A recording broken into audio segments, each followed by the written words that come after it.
But 11 men to the football helps to solve some of those questions and being in position as well. They've done that up to this point. And for Alabama, the really big thing I've talked about all season is the lack of experience at the quarterback position and at the wide receiver position at the same time to go along with Lane Kiffin as your offensive coordinator, what he wants to do. What will, though, for Georgia, the long-term ramifications be of this game? Try as you might, it's impossible not to hype this game up for Georgia. It is very personal for them. I asked Sherbert last night when he was on the program because he knows, he's kind of inside on this stuff. They take this stuff with Alabama very personal. They win, you obviously have letdown issues maybe, but I want to talk about if they lose this game. This game, because of the magnitude and the uniqueness of it, these are the kind of games that have the potential to beat you more than one time if you let them, especially with having Tennessee on deck. So really win or lose, but especially if Georgia were to lose, you're not out of anything, SEC or nationally. But do you let this game linger past week 5? I want to talk about Ohio State. Ohio State's the number 1 team in the nation, correct? According to some polls. Now, if you argue with me that they've looked like the number 1 team in the nation this year, you'd have an argument because I wasn't going to measure Florida's success by their record this year. But I certainly can't disregard what they've done and what they may do in the future. So they have an opportunity to make a statement that Jim McElwain has gotten this program where it needs to be quicker than anybody, especially myself, anticipated. People look at this Ole Miss-Florida game and they say this is a spot where that Ole Miss defense can wear the Florida offense down late in the game, right? Would you agree that's a pretty popular assessment? I think the opposite is true. I think Florida has an opportunity here to kind of pull Ole Miss out into the deep end, stay in that game. If you get to the fourth quarter, you need to know something about Ole Miss. It's twofold, really. Number one, this will be a game-long concern. They're without Laramie Tunsil again, which means the right tackle moves to left tackle. They'll start a freshman at right tackle. They'll also be missing one of their starting guards this week. Their center is probably going to try to go. He won't be at 100%. All kinds of offensive line issues. Let's look back at the last 2 weeks for Ole Miss there, Mr. Rivers. Already struggled a bit in the secondary. They played 100 snaps, 100 defensively against Alabama, and then turned around and played 84 more last week against lowly Vanderbilt. David Gibbs is a guy that makes $550,000 a year. And do you know what his job title is, Mr. Rivers? Pretty sure he's a D coordinator. He is. He is a Texas Tech defensive coordinator.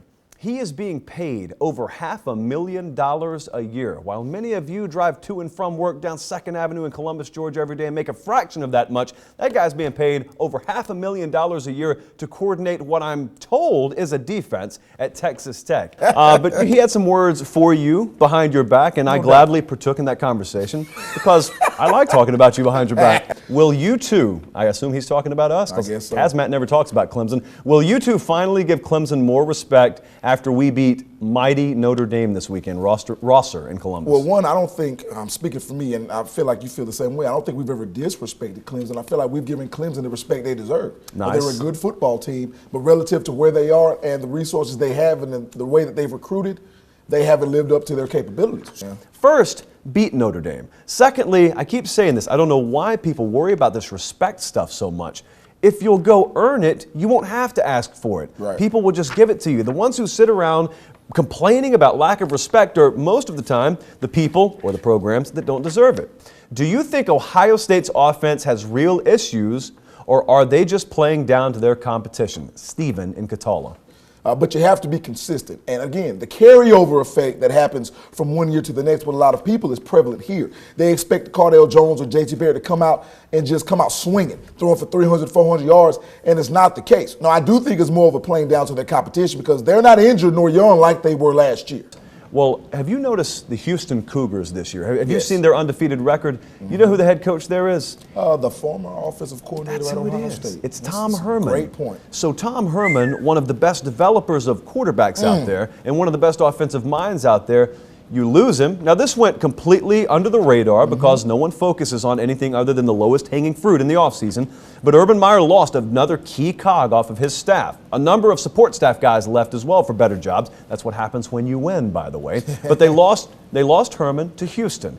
And it's just plug and play, you know. Same starters back, so they're going to be the same team. Well, I think you're watching them right now. No, they're not. And it's amazing to me the agenda that people have when it comes to these student athletes. Say it. Because at one point, you're mad that athletes only care about money, and you're mad that athletes want to go make a lot of money because everybody in the country doesn't make what they make. Yet when a kid wants to stay in college and loves it at LSU, you're mad because he can't leave when you think he should be able to leave.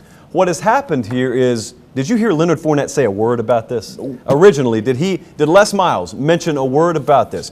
What you have in the season now is what normally happens in the offseason, which is the media creating a story and then proceeding to cover the story that they created. It's really fascinating if you watch it, because these are so-called professionals. They create the story and then go cover the story that they created and debate the story that they created amongst each other. All the while, the focal point of the story, Leonard Fournette, sitting around going, Huh? What? We got Eastern Michigan Saturday, right? I was told I was a little bit too worked up here, I think, last night, Mr. Rivers, so I'm going to be cool, calm, and elected, as we like to say. Show me the picks, Matt. Alabama, Georgia, bumped Bama up to a 4. I don't know, just feel a little bit more confident about it than I did yesterday. Notre Dame, I brought down to a 4. And I'll be honest, both of those games right there, weather's going to play a huge factor here. The only difference between me and basically everyone else that's looking at this game is I have no clue who it favors. Everyone else has a theory on that. It's a new day. Let me see my picks. Georgia and Alabama. Now, I moved Georgia up to a 6. The more and more I think about it, I've said it before, neither of these teams are the same. I think that bodes well for Georgia. Notre Dame, Clemson, people are always waiting for Notre Dame's injuries to catch up with them. What if they don't? What if they're that deep?